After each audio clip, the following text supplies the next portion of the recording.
আসসালামু আলাইকুম প্রিয় শিক্ষার্থীরা, কেমন আছো তোমরা? আশা করছি আল্লাহর অশেষ রহমতে সকলেই ভালো আছো। সবাই বলি আলহামদুলিল্লাহ। শিক্ষার্থীরা, আবারও ফিরে এলাম সহজ পড়াতে। আজকে আমরা পড়ব ১৩ অধ্যায়ের অনুশীলনী। ১ নম্বর প্রশ্নটি হলো, সঠিক উত্তরে টিকচিহ্ন দাও। নিচে ১ নম্বরে বলা হয়েছে, নিচের কোনটি প্রাকৃতিক সম্পদ? কতে বলা হয়েছে বালি, খতে কাগজ, গতে কাঁচ এবং ঘতে বিদ্যুৎ। শিক্ষার্থীরা, ৯০ পৃষ্ঠার এই অংশে আমরা পড়েছি বালি কেউ তৈরি করে না, এটি প্রকৃতিতে পাওয়া যায়। সুতরাং আমরা বুঝতে পারছি বালি একটি প্রাকৃতিক সম্পদ, তাই এখানে সঠিক উত্তর হবে ক অর্থাৎ বালি। ২ নম্বরে বলা হয়েছে কোন সম্পদটি সীমিত? কতে বলা হয়েছে সূর্যের আলো, খতে কয়লা, গতে বায়ু এবং ঘতে পানি। শিক্ষার্থীরা, ৯১ পৃষ্ঠার এই অংশে আমরা পড়েছি কিছু কিছু প্রাকৃতিক সম্পদ সীমিত, যেমন তেল, কয়লা এবং প্রাকৃতিক গ্যাস।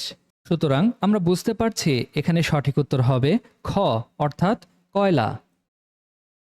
৩ নম্বরে বলা হয়েছে সূর্য থেকে শক্তি পাওয়ার জন্য নিচের কোন প্রযুক্তিটি ব্যবহার করা হয়?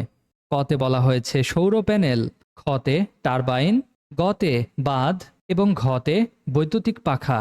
শিক্ষার্থীরা, ৯১ পৃষ্ঠার এই অংশে আমরা পড়েছি সৌর প্যানেল ব্যবহার করে আমরা সূর্য থেকে বিদ্যুৎ শক্তি পাই। সুতরাং আমরা বুঝতে পারছি এখানে সঠিক উত্তর হবে ক অর্থাৎ সৌর প্যানেল। ৪ নম্বরে বলা হয়েছে নিচের কোনটি মানবসৃষ্ট সম্পদ? কতে বলা হয়েছে পাথর, খতে পশু পাখি, গতে গাছপালা এবং ঘতে কাঁচ। শিক্ষার্থীরা, ৯০ পৃষ্ঠার এই অংশে আমরা পড়েছি কাগজ, প্লাস্টিক, কাঁচ, বিদ্যুৎ ইত্যাদি মানবসৃষ্ট সম্পদ। সুতরাং আমরা বুঝতে পারছি এখানে সঠিক উত্তর হবে ঘ অর্থাৎ কাঁচ। এবারে আমরা পড়ব ২ নাম্বার অর্থাৎ সংক্ষিপ্ত প্রশ্ন। ১ নম্বর প্রশ্নে বলা হয়েছে মানবসৃষ্ট সম্পদের ৫টি উদাহরণ দিই। শিক্ষার্থীরা, ৯০ পৃষ্ঠার এই অংশে আমরা পড়েছি কাগজ, প্লাস্টিক, কাঁচ, বিদ্যুৎ ইত্যাদি মানবসৃষ্ট সম্পদ। গাছ থেকে পাওয়া কাঠ দিয়ে আমরা ঘরবাড়ি তৈরি করি। প্রশ্নের উত্তরটি আমরা এভাবে লিখতে পারি, মানবসৃষ্ট সম্পদের ৫টি উদাহরণ হল ১ কাগজ, ২ প্লাস্টিক, ৩ কাঁচ, ৪ বিদ্যুৎ ও ৫ ঘরবাড়ি। ২ নম্বর প্রশ্নে বলা হয়েছে অনবায়নযোগ্য সম্পদের ৩টি বিকল্প সম্পদের উদাহরণ দিই।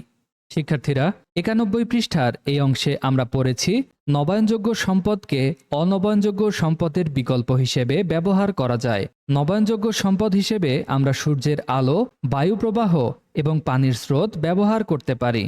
পাঠ্য বইয়ের এই অংশ থেকে প্রশ্নের উত্তরটি আমরা এভাবে লিখতে পারি, অনবায়নযোগ্য সম্পদ একবার ব্যবহার করলে তা আর ফিরে পাওয়া যায় না। এর ৩টি বিকল্প সম্পদের উদাহরণ হল ১ সূর্যের আলো, ২ বায়ু প্রবাহ ও ৩ পানির স্রোত। ৩ নম্বর প্রশ্নে বলা হয়েছে আমরা কিভাবে প্রাকৃতিক সম্পদের যথাযথ ব্যবহার করতে পারি। শিক্ষার্থীরা, শক্তি সাশ্রয়, পুনর্ব্যবহার ও রিসাইকেল পদ্ধতি অনুসরণ করে আমরা প্রাকৃতিক সম্পদের যথাযথ ব্যবহার করতে পারি।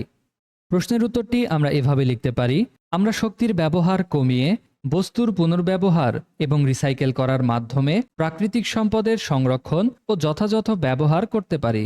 ৪ নম্বর প্রশ্নে বলা হয়েছে মানবসৃষ্ট সম্পদ কি? শিক্ষার্থীরা, মানুষ প্রাকৃতিক সম্পদ ব্যবহার করে যে সম্পদ তৈরি করে তাকেই মানবসৃষ্ট সম্পদ বলা হয়। পাঠ্য বইতে আমরা মানবসৃষ্ট সম্পদ সম্পর্কে জেনেছি, যেমন কাগজ, প্লাস্টিক, কাঁচ, বিদ্যুৎ, ঘরবাড়ি ইত্যাদি। প্রশ্নের উত্তরটি আমরা এভাবে লিখতে পারি, মানুষ প্রাকৃতিক সম্পদ ব্যবহার করে যে সম্পদ তৈরি করে তাই মানবসৃষ্ট সম্পদ। ৫ নম্বর প্রশ্নে বলা হয়েছে মানবসৃষ্ট সম্পদ কোথা থেকে আসে। শিক্ষার্থীরা, মানবসৃষ্ট সম্পদ প্রকৃতি থেকে আসে, যেমন গাছপালা থেকে তৈরি করা কাগজ একটি মানবসৃষ্ট সম্পদ।